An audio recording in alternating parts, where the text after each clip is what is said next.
Namaste, I'm Ayushi Dolakia, your host for this afternoon, and we are here at the Mumbai International Film Festival for a panel discussion that will delve into the tactics and challenges associated with the disseminating of short films to audiences worldwide. We extend our gratitude to the Ministry of Information and Broadcasting, the National Film Development Corporation, and the Satyajit Ray Film and Television Institute, Kolkata.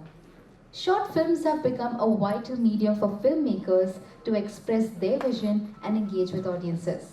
Today's session will investigate strategies to enhance the transmission, reach, and exposure of short films across various platforms.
Ladies and gentlemen, please join me in welcoming our distinguished panel with a big round of applause. Let's start with Mr.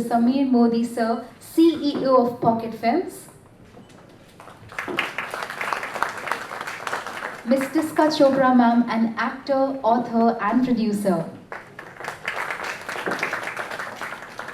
Ms. Henckel Donnersmarck, ma'am, head of Berlin Sports. Ms. Vikinaya Zhao, ma'am, a renowned short film and documentary filmmaker. And Mr. Mohit Soni, sir, CEO of Media, Entertainment and Skill Council.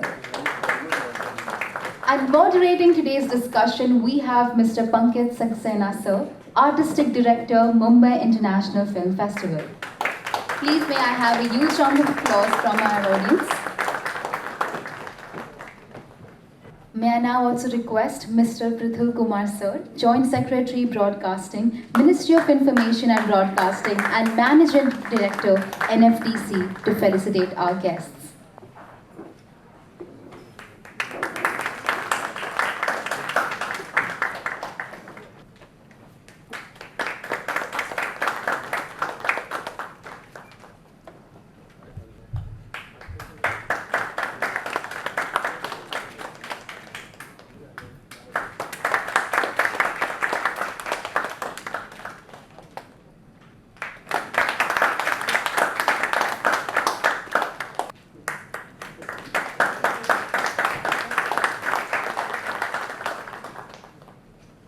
Having a studded panel like this surely calls for a bigger round of applause, audience.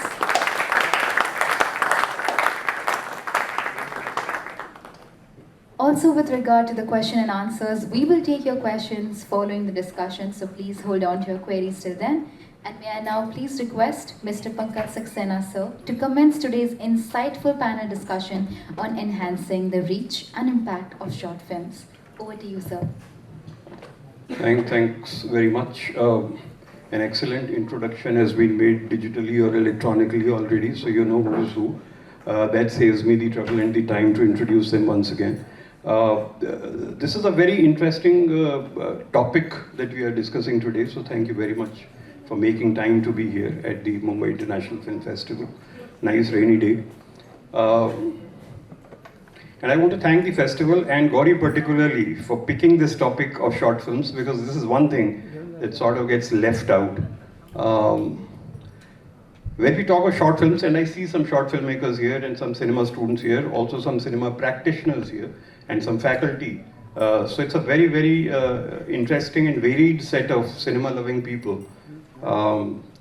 Short film, as many of us already know, is one of the earliest forms of fiction that started in cinema.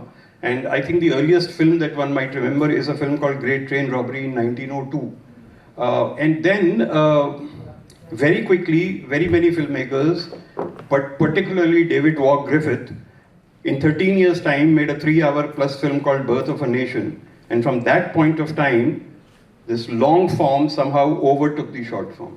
So short form started early, but then ceded ground to long form. And then for a period of time, the long form, which is often called the feature film, is sort of ruling the rules. People got used to seeing this 2 hours of fiction.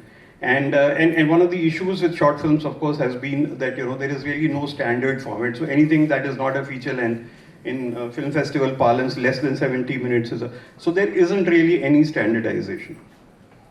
But we also notice that it's a breaking ground for many aspiring filmmakers. In fact, a few days back, I came across a film made by Yasuhiro Ozu, a short film. Many people wouldn't know this because it's not a very famous film. And it is not like an Ozu film at all. It's a short film, and it's a very American kind of a film. As a kid, he was obviously very looking up to Hollywood, etc. There's no tatami shot there. There's none of that. But starting from there, he has grown into something. And we know that Ray, for example. So some people start with Christopher Nolan. Has any of you seen his very, very short? Yeah, you've seen that. So it just made a film while he was studying English, a 2-minute film in black and white. But you can see that this is the beginning of a great filmmaker, because it's not an ordinary film at all. It's a film that is dealing with the three aspects of any human being's personality. So he's not a straightforward storyteller from the time he was studying English in England. There are filmmakers then who have not lost the passion and desire to make short films. Ray, particularly, I'm mentioning, made a film called Two at the peak of his feature filmmaking career, because there is something that he must have felt can only be said through the short film. And then now, of course, all the celebration around Henry Sugar is, Wes Anderson is very busy making feature films, but he's chosen to make a short film. There is a subject that he has which cannot be a feature film, and therefore. So there is a lot happening in the world of short films. In fact, I happened to see this Yorgos Lanthimos film, the latest film. It's a collection of 4 short films. And that also has been happening in the business. And when you don't know what to do with a short film, then you combine them into a feature film sort of, so that they get a release. So this is by way of perspective, and now we have this excellent panel that I'm very fortunate to be talking to here. I just want to understand and get a sense of what a short film is, starting with Anna.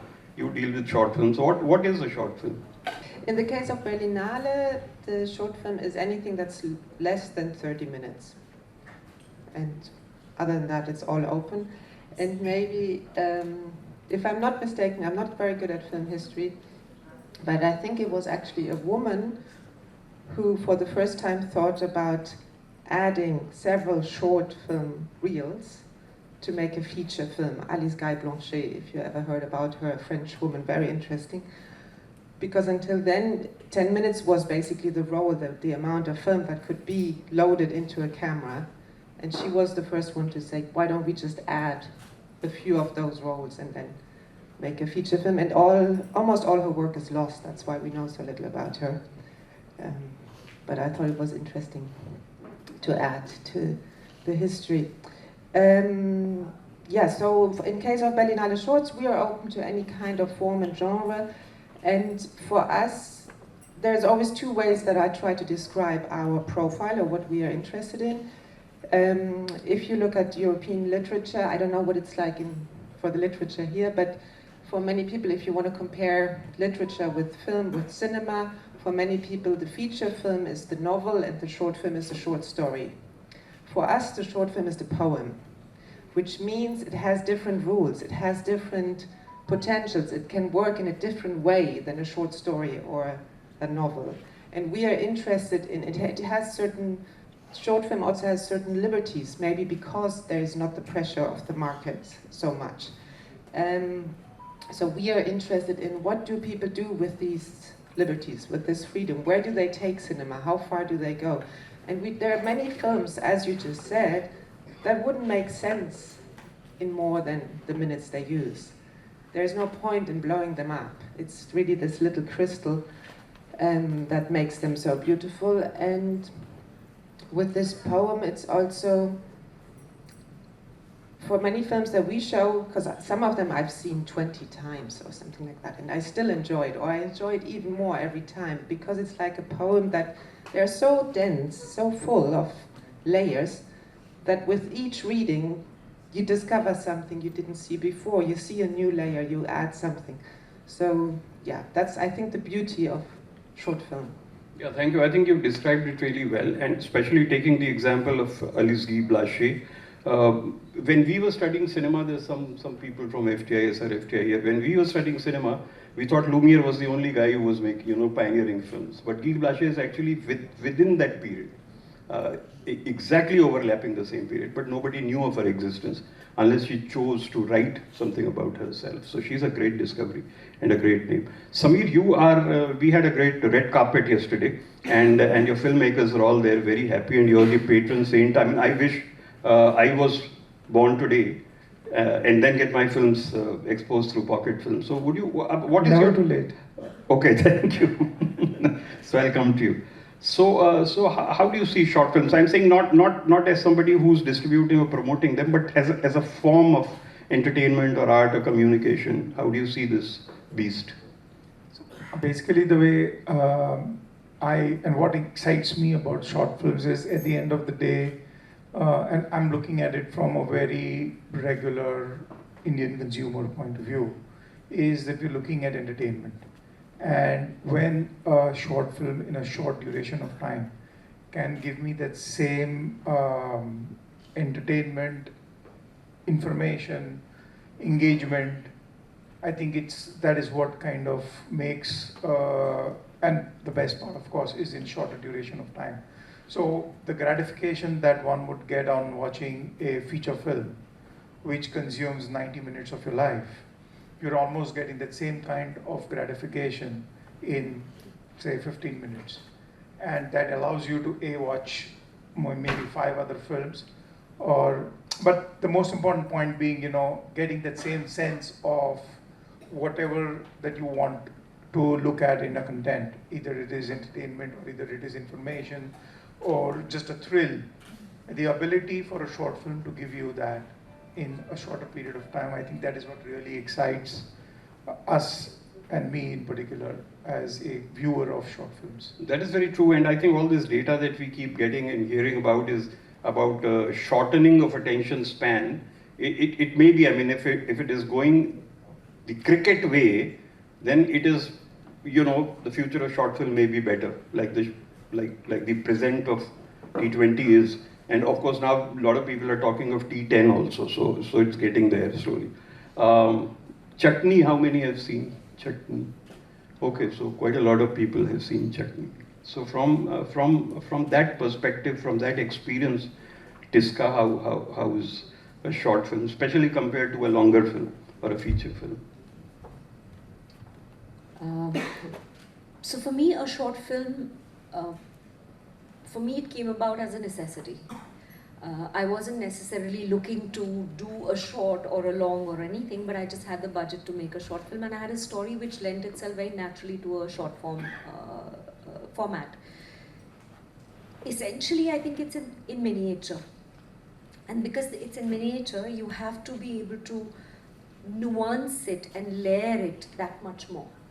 Because the experience has to be full and complete within that limited period of time.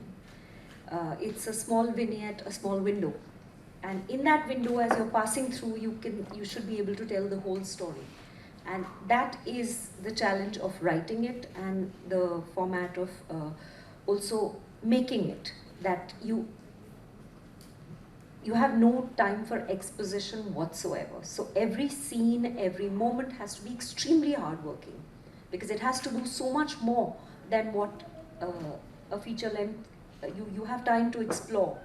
Here, the exploration, everything, while you're providing details of the story, details of the character, the plot is also moving, and everything is happening simultaneously. So that, I think, is for me the heart of a short film. And a lot of people look at it as a stepping stone to a larger format, which it may well be, but I think by itself it is a wonderful way to work, because you get in, you do your storytelling, and not every story lends itself to, as Anna mentioned, doesn't lend itself to a long format. And I think it must be appreciated for its own self, because it's like a little gem by itself. And as attention spans are getting shorter, people would like to have that kind of investment where they get in for 15 or 20 or 25 minutes and get that same experience and move on to the next story. Yeah, I think that's very well put, and this articulation of short films as being appropriate to today's lifestyle sort of paints a happier picture of the future of short films. So thank you for saying that. Vikiano, what is your take on short films? Though you are mostly making documentaries, I think, I don't know. So when we approach so many channels, nobody would like to telecast it because it's too short and it doesn't make any sense for them, and they won't be making any money out of it. So like that, for 6 months, 1 year, we just tried and tried. And in the end, I thought, yeah, why don't we just take the films to the different schools and educational institutes? And that's what we did to promote the film. As the film is also about the headhunters, which they were, the original tattoo hunters who were dying. And the present generations, they don't do tattooing anymore on the faces or the body. So I wanted that to live on. And so today, so we couldn't do any marketing as such, but going to the educational institution and all, they have all kept it in the library so that the future generations can see it. And in the famous Hornbill festivals in Nagaland, we tried to sell some, we could sell some, and I think till today also the short films, it is very, very difficult to market. Yes. Yes, even though we have YouTube and Facebook and all, unless the subject is very, very interesting and about 10 or 20 million videos uploading every day. So I don't know, I think we really need to have a platform where we can do regular screenings into libraries, auditoriums, or places like this, where we can publicize and expose and make the subject interesting so that more people could view it and understand what short films are there about. Yeah, so I think now you're hitting the nail on the head in the sense that a lot of people make short films and they're very happy and they're very proud of making short films. But I have heard a term called digital trash. So, anybody is making anything and just putting it up there. So the point is, even if you made a good film or a better film, etc., I think this is what Vikiano is saying, it may just get lost there. So how do you navigate that jungle of digital trash? Media Entertainment Skill Council, what is your take on this? So first of all, thank you for inviting me here, sir. And to me, short films is something which is a part of my life while traveling from home to office. So I don't have to keep myself occupied thinking what happened in the last 10 minutes of the movie which I missed. So I think that's one good part. But from the skilling perspective, when I look at it's the best format of somebody to present their portfolio.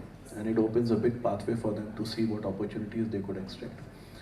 The simplest form, but the most complex form of storytelling and showcasing your creative powers. But today, if you see, like you rightly mentioned, T20 is the talk of the town, and I see that short films is making a big stream now in every segment of the life history which we talk about. So I think that's the way we look at it, and there's a lot on the ground which we are doing to see that we can enable short-time filmmakers and give them some reasonable opportunity. Maybe over the period of time, while we continue the discussion, I can highlight some of those areas which we have been working upon. Yeah, absolutely. I think that will be very important. I think for many people here, it will be very important to know of how to make a short film, make a skillfully good short film, and then to have it seen by the people. Because I think the joy is in getting the people to see the film. I mean, half the joy is in making the film, certainly, but then people must get to see it. So in terms of Balnale shots at the festival, I think you are doing very well because the houses are full when your shots run. And they are invariably running in competition to feature films. So many people are actually not going for the feature films and coming into your auditoriums.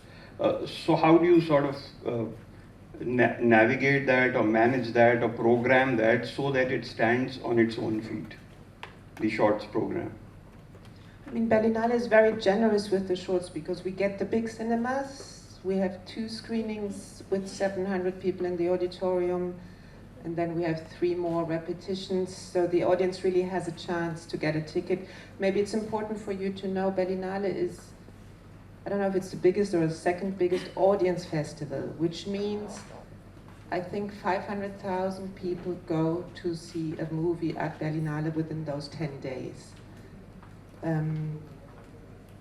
Maybe it's 300,000. Anyway, it's a lot. You can check on our webpage. It's a lot. And this audience is wonderful. They're very open-minded. They're very curious. They want to engage with the filmmakers. They want to have conversations after the films. So it's very beautiful to curate for them, because when I'm curating, I can forget them, because I know they will be generous with the selection. They will be open-minded and curious. And so I can't really complain because it's always full.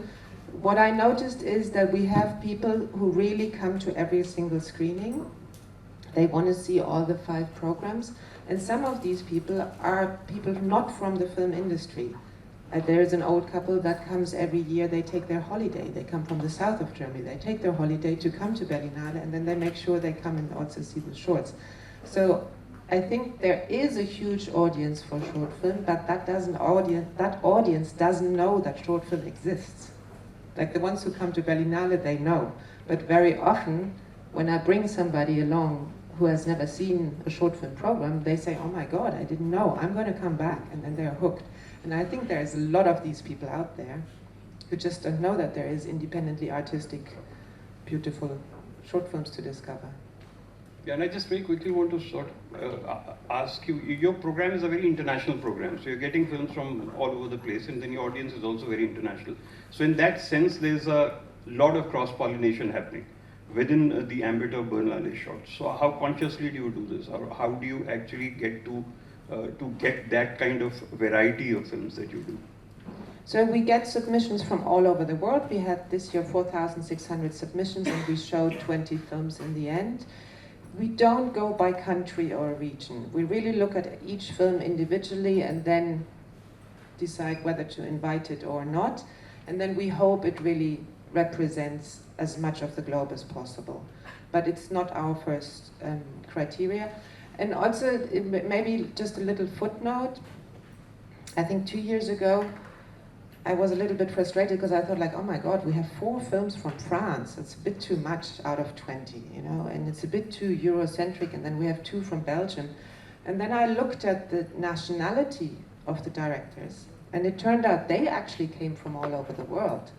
Then I looked at the topics, and I realized one was shot in South America, one was shot in France, the other one was shot in Asia. So this nationality reflects rather where is money to make short film. Because in the case of Berlinale, the nationality of a film is defined by where did the money come from, who produced it.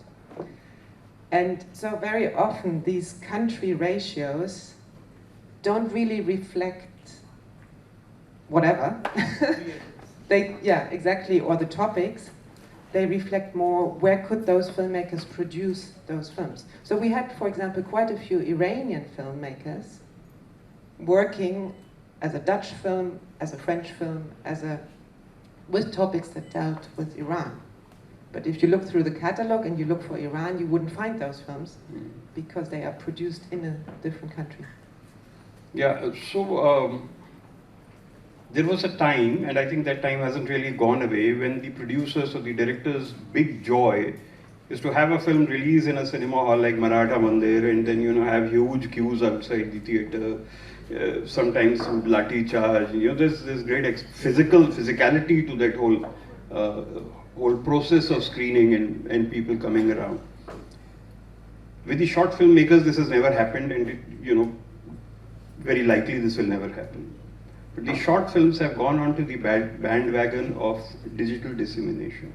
And thanks to the technology, the emergence of technology, and thanks to people like you, Samir,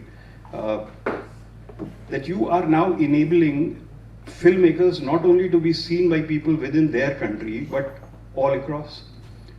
So what is the journey of pocket films, I want to know, because I'm coming from an era when there was no distribution for short films. I mean, I made a short film, Dheeraj was sitting there, Dheeraj made short films.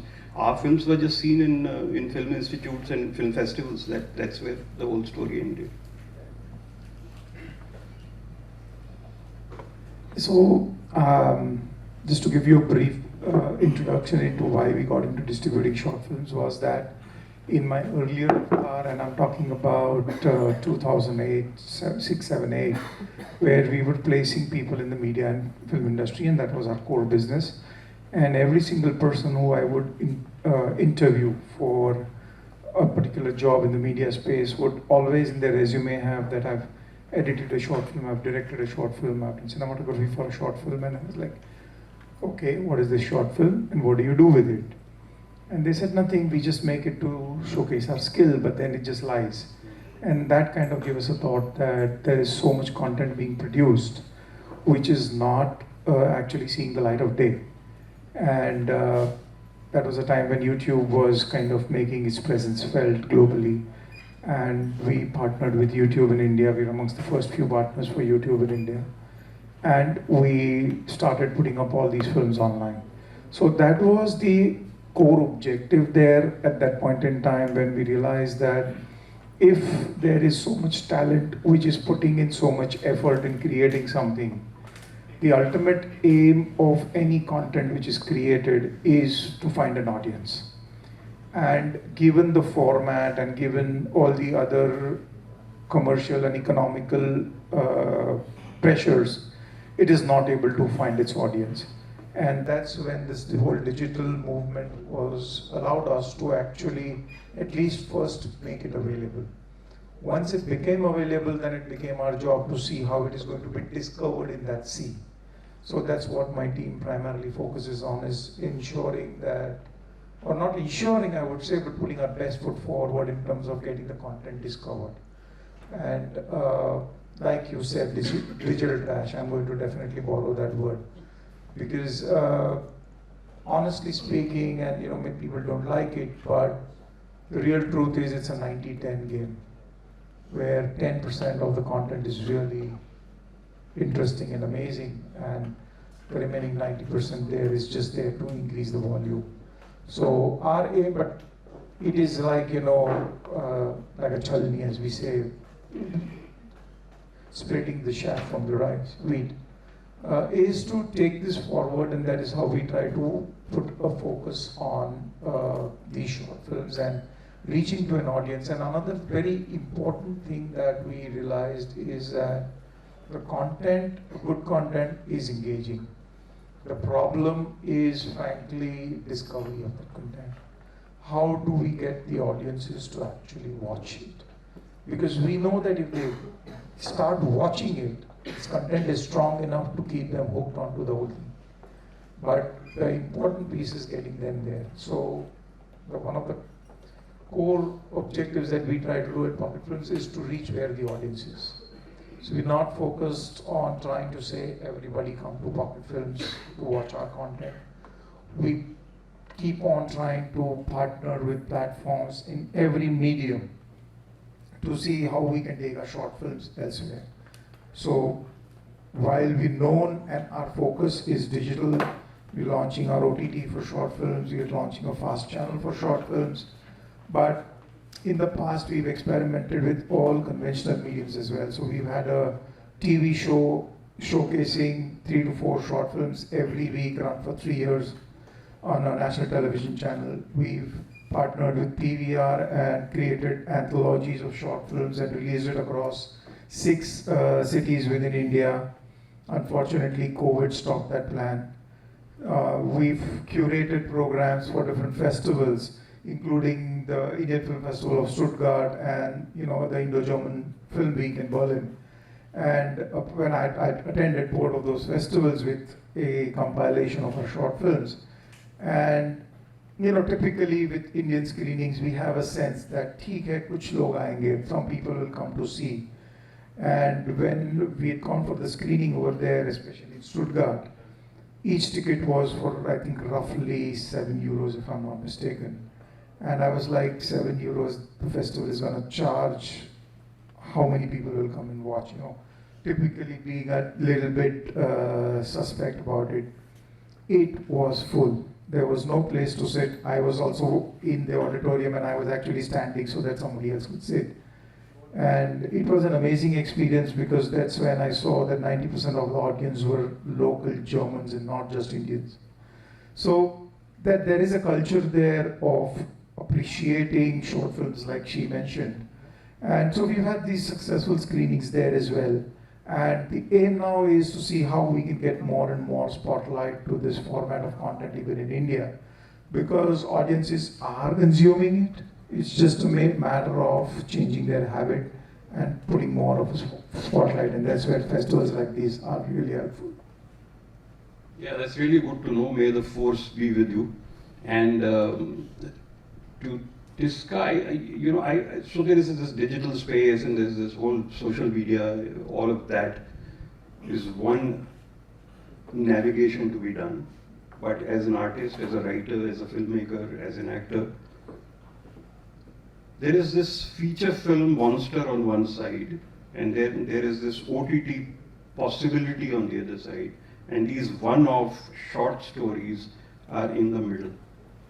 So how do you stand up to these big businesses and big organizations which back short films and OTTs? Do short films have a future with OTT, I'm saying, in OTT platforms, or you have to plow your own field yourself?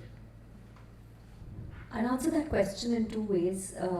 One is that when there is a good story, truly a brilliant story, it will find its audience. It will be discovered. Of course, the makers will go out of their way to put it out there in whichever way that they best can. But to make sure that there is great writing, great cleverness in the writing, or in the discovery of a new world, because you don't have such commercial constraints as massive budgets putting a ball and chain on your subject. So therefore, for you as a short filmmaker, it's wonderful that you can be explorative. And I think the audience is so jaded, especially post-COVID, everyone's seen everything and there's just so much to see. But if you give them a new experience, and if you give them new and fresher stories, then they will be discovered. Whether it's YouTube, or you align with Pocket Aces, or you align with some of the other players that are in the market, like large short films, who helped produce 3 of my short films.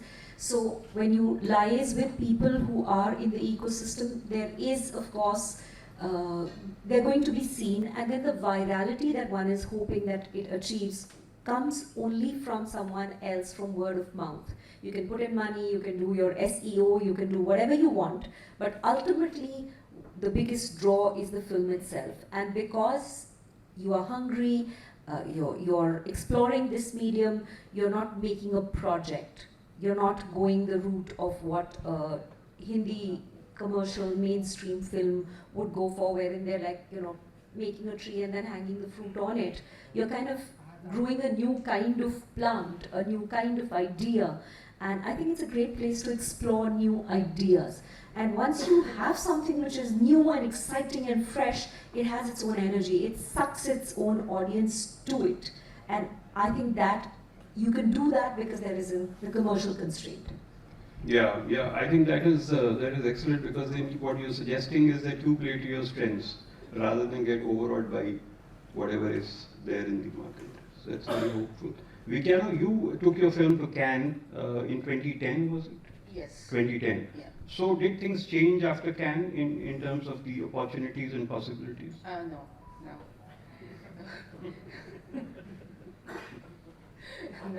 Then of course a lot of publicity is there, but nobody came out to buy the film, and there was no marketing done at all. I mean, we didn't do any one. So like I said, we did locally only, but I forgot to say the name of the film. You know, the film is called, it's called The Last of the Tattooed Headhunters. It's about the Queen tribe we're talking about, yeah. And what happened was that because the name was too attractive, you know, nowadays everybody uses the same name for everything. And I couldn't even find my film on the YouTube. The other day got it actually, but I couldn't find it. So still the marketing is really, really bad. Okay, so I wish you better luck, definitely. I think Pocket Films is here and Bernal Shorts is here. Yeah, next time it's So, yeah. And Tista Chopra is here and Mohit Soni is here. So Mohit, tell us your story of how you were taking up if it is a challenge, how you were taking up. So while we are an IT-dominated country, if you go back on the numbers, today we are the largest film makers in the world. We do around 1,800, 2,000 films in a year. And I think every time we were doing a film, the challenge was that there are no screens. And today we are sitting in a situation where a state like Punjab does 2,500 video albums in a year.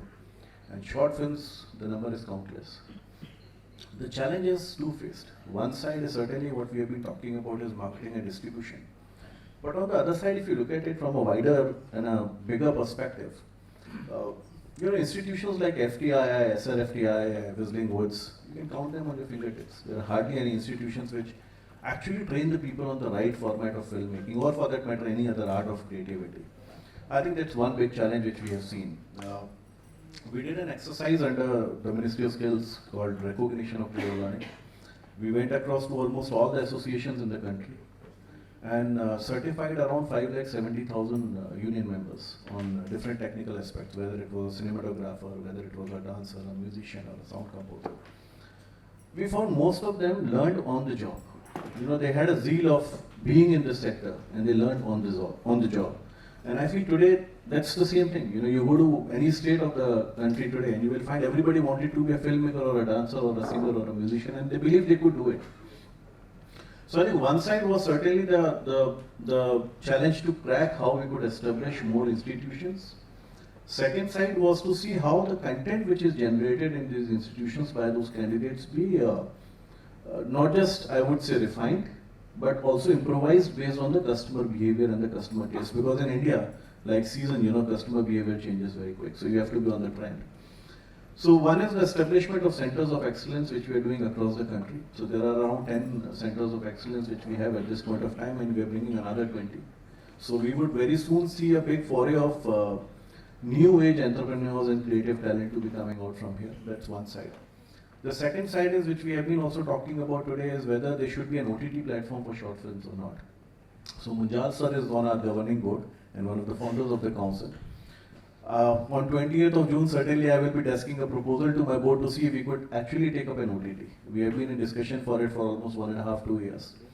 This can give a platform for people to come in and showcase their short films on the OTT, and this will be completely for those aspirants who are tending to be getting into the professional side of it. But will also open pathways for professional filmmakers. So I think these are few of the areas which we are trying to venture in and see that we could diversify from what we have been seeing so far in the skilling ecosystem and see it with a new lens. But trust me, people from the industry have to come out. They have to be trainers. Without trainers, whatever the machinery we create on the ground is not going to be successful. So our request, every forum we have been representing in the skilling space, is that people who are already there as veterans to come forward now. See, the council earlier was chaired by Kamal Hassanji, then Subhash Ghayji, now Ramesh Tripiji is the chairman, and most of these veterans have spent a lot of time in grooming up the entire ecosystem for us. So I feel this is high time that the industry has to come forward and train these creative professionals. Then you will see some real good content. I'm not saying the content is bad right now. I'm saying you will see some real good content matching on to what the taste of the customer is, not nationally but internationally. And I think most of the states have started having their film festivals now. This gives a lot of opportunity for new filmmakers to present their films across those film festivals. Most of my training universities, the training partners which are there, have started short filmmaking competitions. I think this will give a lot of platform. So this is a constant journey which we will embark on, and with the technical advancements we see in our sector, I am sure that we will see lot more developments to come in over the period of time. You know, virtual production is right now out. So you don't know, you may have spent 10 hours in editing a film while you do it on a virtual production background and you do it in 10 minutes. So I think most of our new generation is certainly going to be learned on those technical advancements, but the ones who have been there may need to be further upskilled. So I think then you will see a big chain of next short films or maybe creative films which you can call so. And these platforms will certainly take it to the next level. And as ma'am said, you know, if your film, if your product is good, consumers are going to consume it. So there's no reason why they would not take it. Only thing is that you have to reach them, and you have to reach them with the right platform. The categorization of these films has to be very perfect, and it has to be very well specified, you know, maybe if not authorized, that yes, these films have been somewhere out in the cloud and have been watched, or maybe some critics have gone around it. I think this will give much more choice to the consumer to consume the right content. Yeah. So I think that's what we look at it, but ideally, yeah, it's a journey. So, you know, it may take a little more time for us to get there. Yeah. But you've traced that path, I think, very, very well for all of us. And the future looks much better than it looked to me 1 hour before we started this session. I have a few other questions, especially on monetization, things like that. But I think the audience may have some questions also. So I think we are almost running out of time.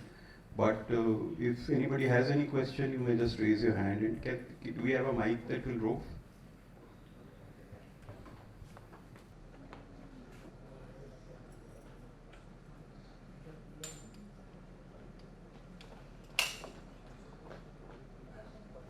If you don't, then you can take this one that I have.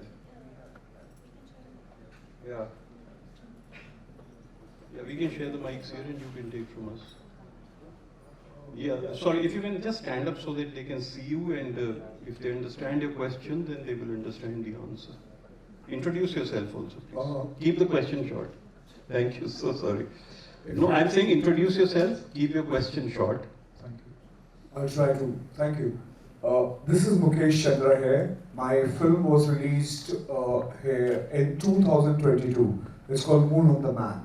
And yet my director, I mean, I find it very whimsical, not serious enough. They have lost hope of getting into Amazon OTT with lots of curbs and all that.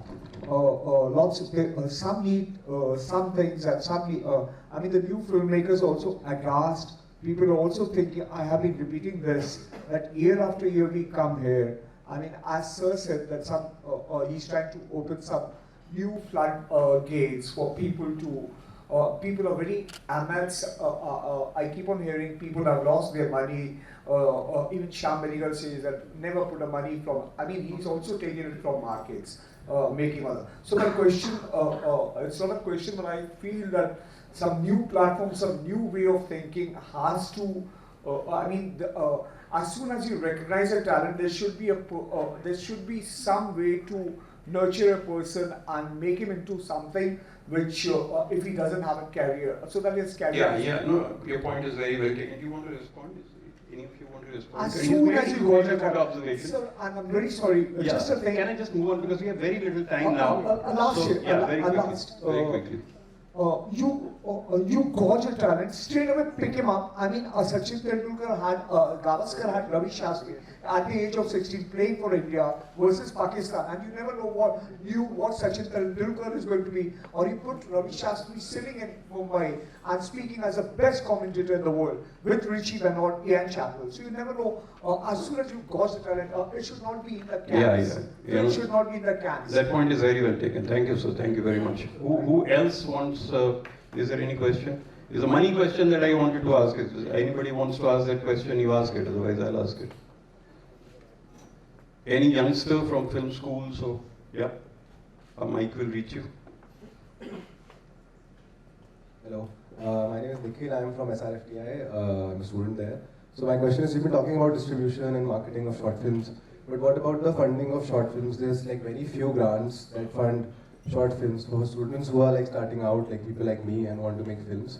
There are like very less funding options for us. So what is there? Are we moving forward to something there? Yeah, so you're asking me? No, all of us. All of you also. Okay, whoever wants to answer that. Where is the funding? I don't know. So, I mean, I would like to answer it, and probably not the answer that you would like to hear. But see, unlike the West, especially Europe, where there is a lot of institutional support for the creative arts, I would say in India we have too many people for the government to be able to support creative arts that aggressively as they would like to support.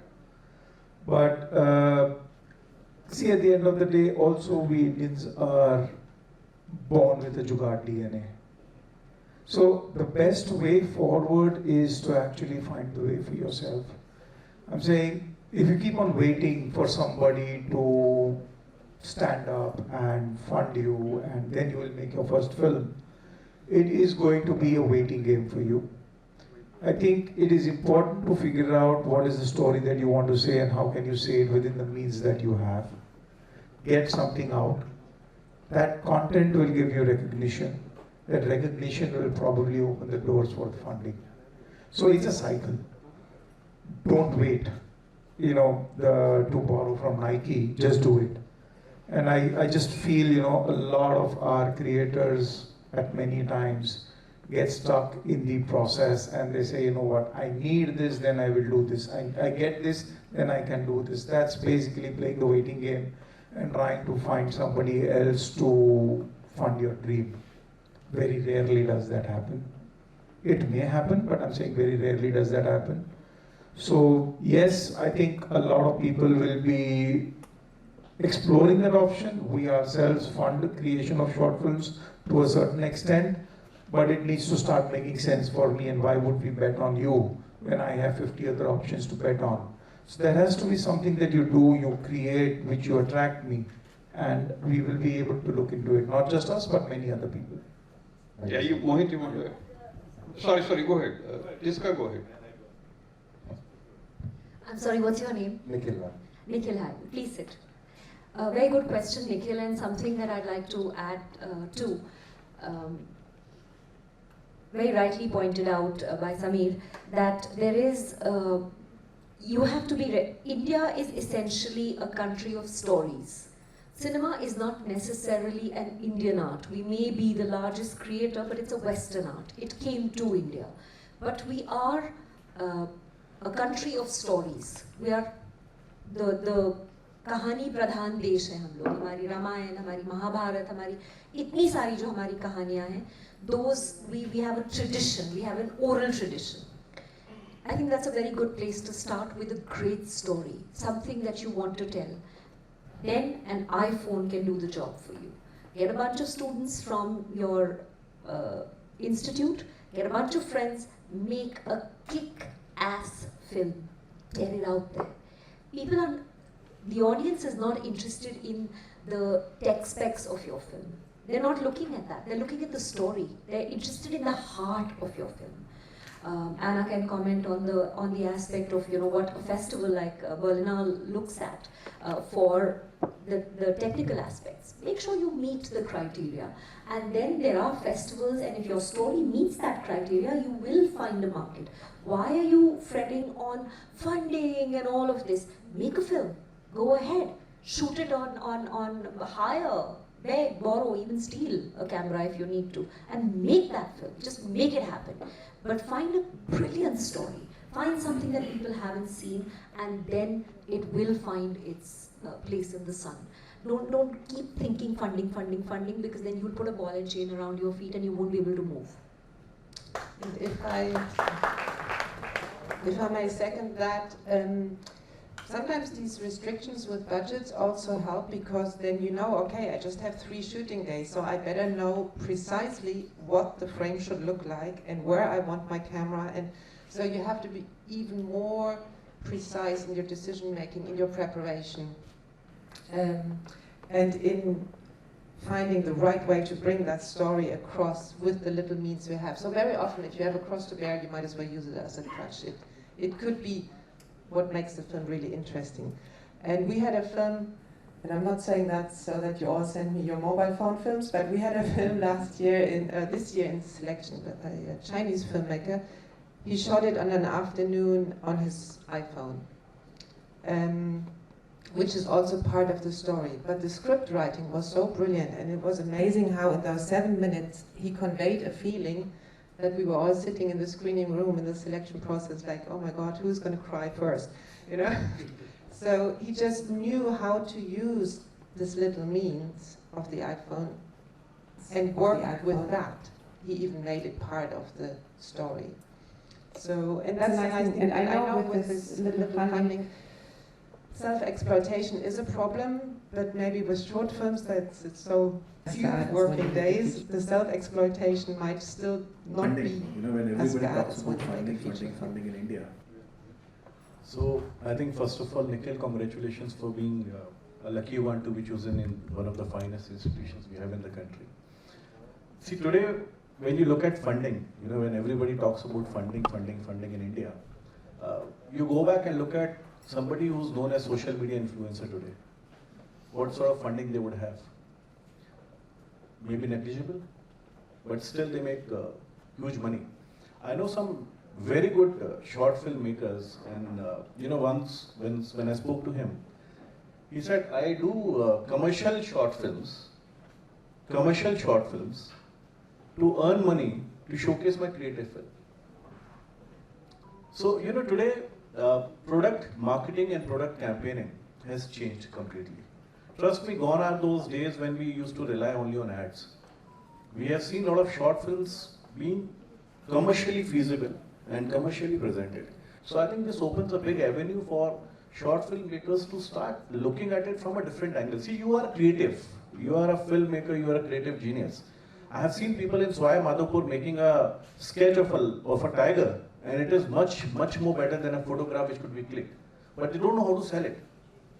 So I think the most important component today which has to be learned by filmmakers is how to sell this. So if you have an idea, if you can pitch it properly, trust me, the Padosi next door to you can finance you. Or the Hawkins cooker can finance you. Anybody will finance you. But your product has to commercially make sense for him. If that makes sense, there's no one who can stop you from showcasing your talent. So earn money, spend it where you want. So you may have a dream film in your mind, which everybody has. I also want to make a film one day. I may not have the funds right now. But you know, tomorrow when I earn a commercial side of it, then I would be ready to invest in. But that's a big risk now, so you have to be very careful. Thank you. There is one, I think one thing is coming through, is if you really want to make your film, then you do go ahead and make your film. There is at least one person here, there may be more, who I know does this. And that person is R.V. Ramani. He does not wait for funding, ideas, recognition, appreciation. He wants to make a film, he picks up his camera and he goes and makes his film. And his films are very highly recognized. So Ramani, would you want to sort of share a little bit? No, I just want to say that, I feel fortunate that I've attended this session and listening to all of you. And I actually discovered in this session only that I have a wonderful film with me, which I'm very proud of, but never showed it anywhere. Yeah. So showing it is the big thing. We've run out of time, quite gainfully we've used our time. I think the message from this stage is go ahead, make your films, find your way, things will fall in place. What was that thing? Jab kainat sab tumhare favor mein aa jati. Something like that, huh? So yeah. So if you what you're looking for is also looking for you. Correct. Very well said. Thank you very much. So that is the message. And when we are back here in MIFF next year, we are hoping that we will be showing films made by some of you who attended this session. Thank you for being a great audience. We enjoyed talking to you as much as everybody else did. Thank you. Bye-bye.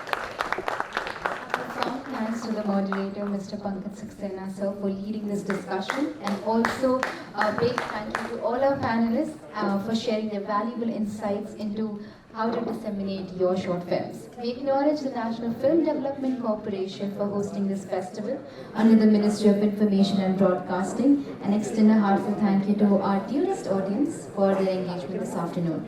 This is your anchor, Ayushi Dolakia, signing off for this afternoon.